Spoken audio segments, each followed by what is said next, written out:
اور وہ کیوں ابھی تک پانی ہو یا پاکستان کے جو انٹرنل پالیٹکس ہے اس کے اوپر اس طرح کا رویہ اختیار کیے ہوئے، اس پہ ہمارے بہت ہی معتبر دفاعی تجزیہ نگار ان سے بات کریں گے بریک کے بعد۔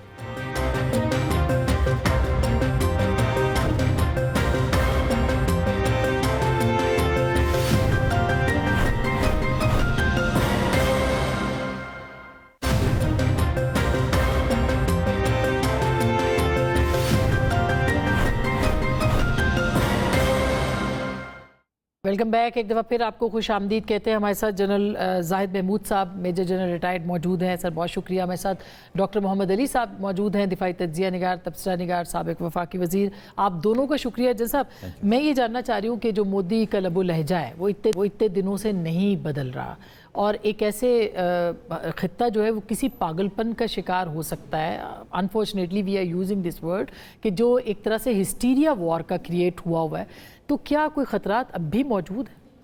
جی بسم اللہ الرحمن الرحیم، thank you very much Asma for the invite. خطرات بالکل موجود ہیں جی، تو آپ اس کو جو مودی کا میڈنس کہہ لیں، I don't want to use those word جو جس طرح کے الفاظ وہاں سے ہماری لیڈرشپ یا پاکستان کے بارے میں آ رہے ہیں، بیکاز مجھے تو کہیں سین مائنڈ نظر نہیں آ رہا۔ آئی تھنک یہ وقت آ گیا کہ بھارت کی عوام کو چاہیے کہ وہ اسکروٹنی ضرور کریں اپنے انصاف کی، اور یہ جو بی جے پی اور آر ایس ایس کی اپلیکیشن ہے اس کو خطے تک محدود نہ کریں۔ آسمان یہ یاد رکھیے گا جی، یہ پورا انٹرنیشنل جو سسٹم ہے نا جی، جو گورننس کا سسٹم ہے یا رول بیسڈ انٹرنیشنل سسٹم ہے، اس کو اب تھریٹن کر دیا جی انہوں نے، دس از بینگ تھریٹن، اور یہ پوری دنیا کا جو ہے وہ نقشہ بدل دیں گے جی۔ ایک لیکوڈ پارٹی ان اسرائیل وہ بھی اسی طرح کی حرکتیں کر رہے ہیں، اور یہاں پر ابھی ایک اور نیا جو خطرہ ہے یہ پوری انسانیت اور یہ ہندوستان کی عوام کے لیے ہم سے زیادہ خطرہ ہے جی۔ دے ول برنگ مزری فار انڈیا، جس طریقے سے جن راستوں پر یہ چل پڑے، تو یہ نہ اسٹیٹسمین شپ ان میں نظر آ رہی ہے، نہ ایک پرائم منسٹر کے یہ الفاظ ہیں جو وہ یوز کر رہے ہیں۔ آپ کہہ رہے ہیں کہ جی ہماری روٹی، اپنی روٹی کھا لو یا ہماری گولی کھا لو، تو آپ نے گولی بھیجی تھی۔ آپ کو یاد ہوگا پوکھران میں ایل کے اڈوانی صاحب نے ایک نیو نارمل کی بات کی تھی جی۔ ایل کے اڈوانی صاحب نے کہا تھا کہ پاکستان کو اب سیکھنا ہوگا، ایک نئے ریئلٹیز کے ساتھ رہنے کا سیکھنا ہوگا، تو پاکستان نے پھر ان اے فلیش نئی ریئلٹیز 6 دھماکے کر کے ان کو بتا دی تھی، کیونکہ پاکستان اور کل ہی 28 مئی بھی ہے، 28 مئی ہے، تو کل وہاں تو اس وقت ان کو سمجھ جانا چاہیے تھا کہ چاہے جتنا بھی انٹرنیشنل پریشر ہو، جتنا بھی پاکستان سینکشنز کے نیچے جائے، جو بھی پاکستان اپنی سوورینٹی پہ، اپنی کسی کی اجارہ داری کو قائم نہیں ہونے دے گا اور اپنی سوورینٹی پہ کمپرومائز نہیں کرے گا۔ پھر آپ نے پلوامہ میں ایک نیو نارمل سیٹ کرنے کی کوشش کی، پھر ابھی آپ نے پہلگام میں، تو نیو نارمل ایک ہی سیٹ ہوا ہے کہ ٹوڈے انڈیا از irrelevant، جو اس نے خطے کا اپنا، یہ جو خطے کی آپ نے بات کی ڈاکٹر صاحب، آپ کو کیا لگتا ہے، جنرل زاہد صاحب کی بات سے میں آگے بڑھاؤں، کہ کل جو ایران کا دورہ ہوا ہے اور اس کے اندر جو میسیجنگ کی ہے پاکستان نے اور ایران نے، کیا آپ سمجھتے ہیں کہ یہ اسرائیل کے لیے ایک پیغام تھا، اس خطے کے لیے پیغام تھا، اور مسلموں کے لیے بھی کہ پاکستان کا ایک نیا رول ہے جو کہ ایمرج ہوا ہے؟ بہت اہم سوال کیا آپ نے، اور میں سمجھتا ہوں بڑے اچھے جو ایک سین سیٹ کیا ہے جنرل زاہد نے۔ میں اسی کو آگے بڑھاتا ہوں 4-5 اہم پوائنٹس کے لیے۔ میں سمجھتا ہوں کہ انڈیا کا بہت عرصے سے جو ایک گریٹ پاور ایمبیشن ہے، کہ جو جب اس نے 1974 میں ایٹمی دھماکہ کیا تھا اسماعیلنگ بدھا کے نام سے، تقریباً 51 سال قبل، تو ان کی قیادت نے کہا تھا کہ ہم سمجھتے ہیں کہ یہ شارٹیسٹ روٹ ہے یو این سیکورٹی کاؤنسل کی پرماننٹ ممبرشپ کا، اور اب یوں لگتا ہے کہ پچھلے 51 سال میں جو اس کا تصویراتی طرز عمل رہا ہے، جو اس کا اسٹریٹجک بیہیویئر رہا ہے، اس پہ پوری دنیا پہ یہ واضح ہو گیا ہے کہ جو انڈیا کا رائز ہے وہ پوری عالمی برادری کے امن و سلامتی کے لیے ایک بڑھتا ہوا خطرہ ہے، اس میں صرف اپرچونٹیز نہیں ہیں۔ تو جیو پولیٹیکلی میں سمجھتا ہوں بہت امپورٹنٹ ہے یہ جو کانفلکٹ ہمارا ہوا ہے، کیونکہ اس کی وجہ سے اس ریجن میں نئی ریالٹیز ایمرج کر رہی ہیں۔ سب سے امپورٹنٹ بات جو بھارت نے کی وہ اس نے اپنی پاور کو بہت گراسلی اوور اسٹیمیٹ کیا، اور پاکستان کے ریزالو اور کیپیبلٹی کو گراسلی انڈر اسٹیمیٹ کیا، جس کی وجہ سے اب ایک طاقت کا جو توازن ہے وہ یکسر طور پہ جنوبی ایشیا میں اس کا معیار تبدیل ہو گیا ہے۔ اب دنیا صرف ان کے اسلحے کے انبار، ان کی فوج کی تعداد ان کے بجٹ کی جو رقم ہے اس کو نہیں دیکھتی، but in elements of national park کو ویسٹ کر کے اپنے غریب لوگوں کی ترقی و خوشحالی کے بجائے جو ریجن میں ایک ایٹمی جنگ کے خطرات کی طرف بڑھاوا جو دینا ہے، اس کے لیے میرے خیال میں دنیا کی کوئی طاقت اس کو سپورٹ کرنے کے لیے تیار نہیں ہے۔ تیسری بات آپ نے عالم اسلام کی تو یقینی طور پہ پاکستان کے شاید ہی کوئی عالم اسلام میں ملک ہو جس نے یہ میسج نہ دیا ہو کہ پاکستان یقینی طور پہ اسلام کا قلعہ ہے، اور ہم نے اس دفعہ یہ ثابت کیا ہے کہ ہم جو عالمی برادری کو ہندوتوا کے نظریے سے جو بڑھتا ہوا خطرہ ہے، اس کے آرسنل، اس کے اگریسو پوسچر، اس کی انٹرونشن، اس کی سرجیکل سٹرائک، اس کے لانگ رینج ICBM سے پاکستان دنیا کی پیس اینڈ سیکیورٹی اور مہذب دنیا کی جانب سے اس کی پہلی لائن آف ڈیفense ہے۔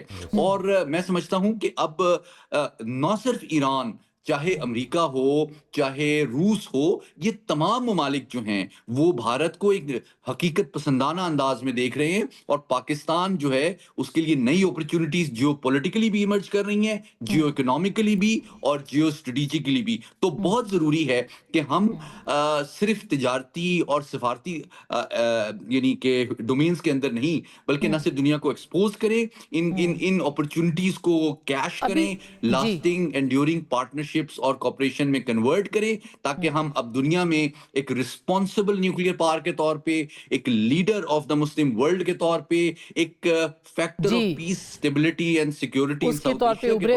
آج آپ نے پوری دنیا سے بات کریں۔ بالکل، ابھی پہلے کبھی بھی پاکستان نے اس طرح سے ایران کے نیوکلیئر پروگرام کی بات ہو، یا پھر جو ان کے RIG کے جو باقری صاحب ہے، جنرل باقری، ان سے ملاقات جو ہمارے فیلڈ مارشل صاحب کی ہوئی ہے، تو یہ کیا میسیجنگ ہے؟ کیا جو بھی کردار ہے پاکستان کا اس کے حوالے سے ہے، یہ کیا؟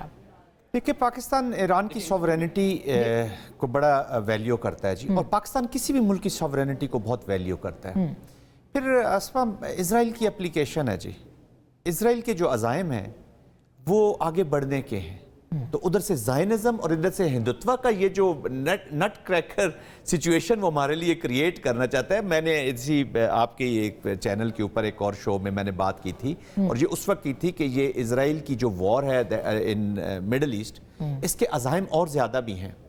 تو یہ جو اسلامی فوبیا سینٹرک انہوں نے اپروچ رکھی ہے، تو اسی کی ایکسپینشن ہے۔ ابھی جو انڈیا کی اپلیکیشن ہے اس میں اسرائیل کا بہت بڑا ہاتھ ہے، ان کی سوچ ہے۔ انہوں نے، مجھے تو لگتا ہے کہ they have pushed India to go, کیونکہ جب انہوں نے دیکھا کہ ایران کو ہم ریڈیوس کر رہے ہیں، اس کے انٹرسٹ وہ صحیح ہے غلط ہے وہ ایک الگ ڈیبیٹ ہے، بٹ ایران کو انہوں نے ریڈیوس کیا، پھر ایران کے اندر آئے ہیں، اور وہ کسی بھی اسلامک کنٹری کو نیوکلیئر یا پاورفل نہیں رہنا دینا چاہ رہے۔ It is not about the nuclear, it is about the sovereignty. یہ دیکھیں ابھی ڈاکٹر صاحب نے بات کی ریزولو کی، ابھی کل 28 ہے، یہ ڈیٹونیشن نہیں ہے ایک ایٹم بم کی نا، یہ اویکننگ ہے ہمارے جو ریزولو ہے اس کی، ایسا ہی ہے۔ تو پاکستان آف کورس کسی بھی ملک کی، کیونکہ دیکھیں نیبرہڈ اب اگر آپ کا سیف ہوگا، اگر نیبرہڈ میں وار نہیں آئے گی، وہاں پہ ڈیٹرس موجود رہے گی، جب بیلنس ہوگا، جب ریجن میں سٹیبلٹی ہوگی، تو ہماری پروگریس ایک دوسرے سے جڑی ہوئی ہے۔ بہت بہت امپورٹنٹ ڈاکٹر صاحب، آپ سے لاسٹ کوسچن میں کر لوں کہ ایک تو مودی کا پاکستان کے نوجوان سے مخاطب ہونا اور اس کو کہنا کہ وہ کھڑے ہو جائے ورنہ اس کی گولی کا نشانہ بن جائے گا،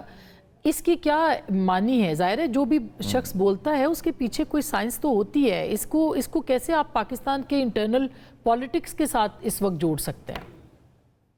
دیکھیں، مختصراً میں یہ کہوں گا کہ پہلے تو ہم بہت زیادہ تشویش سے دیکھتے تھے مودی صاحب کو، اب میں کسی حد تک ان سے مجھے ان پہ رحم بھی آتا ہے کہ، اور مجھے اندازہ بھی ہے ایک پولیٹیکل سائنس اور تاریخ کے طالب علم کے حیثیت سے کہ خود وہ اپنے اب بھارتی نوجوان کو قائل کرنے میں ناکام نظر آ رہے ہیں۔ میں نے تو آن لائٹر نوٹ ایک پروگرام میں کہا بھی تھا کہ آپ سمجھتے ہیں کہ آپ نے پاکستان کو جو عبرتناک شکست دی ہے 2 ہفتے پہلے، تو آپ بھی اپنے آرمی چیف کو فیلڈ مارشل پروموٹ کر دیں، تو کر دینا اگر آپ نے بڑا زبردست کام کیا۔ آپ تو جب جاتے ہیں S-400 کی ٹیوبز کے سامنے جعلی تصویر بنوانے کے لیے، تو آپ کے ساتھ تو ایئر چیف بھی نظر نہیں آتا۔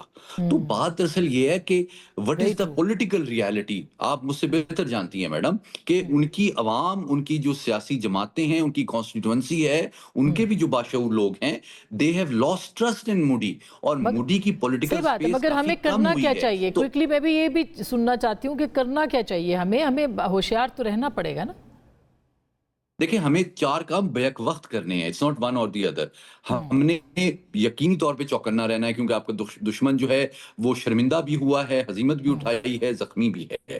دوسری جانب خطرہ جو ہر وقت تیار ہے, اور لیکن وہ چونکہ پیچھے سے بار کرتے رہے ہیں ہمیشہ سے, شیوا جی جو ہیں آپ جانتی ہیں, تو وہ ہمیں بی ایل اے اور بی ایل ایف سے بہت خطرناک مطلب چوکنا رہنا ہے. اور اس کانٹیکس میں بھی ایران کا دورہ بہت امپورٹنٹ ہے کہ آئی ایم شیور کہ جو انٹیلیجنس کوآپریشن کا میکنزم ہے, آئی ہوپ کہ ملٹری لیڈرشپ کے لیول پہ اس کو ایکٹیویٹ اور انشور کرنے کی ضرورت ہے کہ تاکہ کوئی بھی ایسی آؤٹ فٹس اور انڈیویجول جو دونوں ممالک کو اسٹیبلائز کریں, وہ دونوں مل کے اس کو اسپیس نہ دیں. جی اسما, امیجیٹلی ایران کے ساتھ, چائنا کے ساتھ اور ریجنل کوآپریشن کے ساتھ ہمیں سب سے پہلے افغانستان ویسٹرن اپنا جو اس کو سیو کرنا پڑے گا, بہت ضروری ہے. افغانستان کی اسٹیبلٹی, کیونکہ وہاں سے اس کو وہ یوز کر رہے ہیں نا, اور پاکستان نے بھی کیا بھی وہ سرزمین یوز کر رہے ہیں انڈیا, اور پلازیبل ڈینائبلٹی میں رہتا ہے اور بار بار اس کا فائدہ اٹھایا. بہت شکریہ سر, تھینک یو سو مچ. جو آپ نے بات کی ہے کہ افغانستان اور اپنی جو ہماری بارڈر ہے اس کو ہمیں سیکیور کرنا ہے تاکہ ایسٹرن بارڈر کا جو پریشر ہے اس کو پاکستان جو ہے وہ ڈیل کر سکے صحیح طریقے سے, اور یہ ممکن ہے, یہ ناممکن نہیں ہے. گفتگو آپ نے سنی, فیصلہ آپ کا.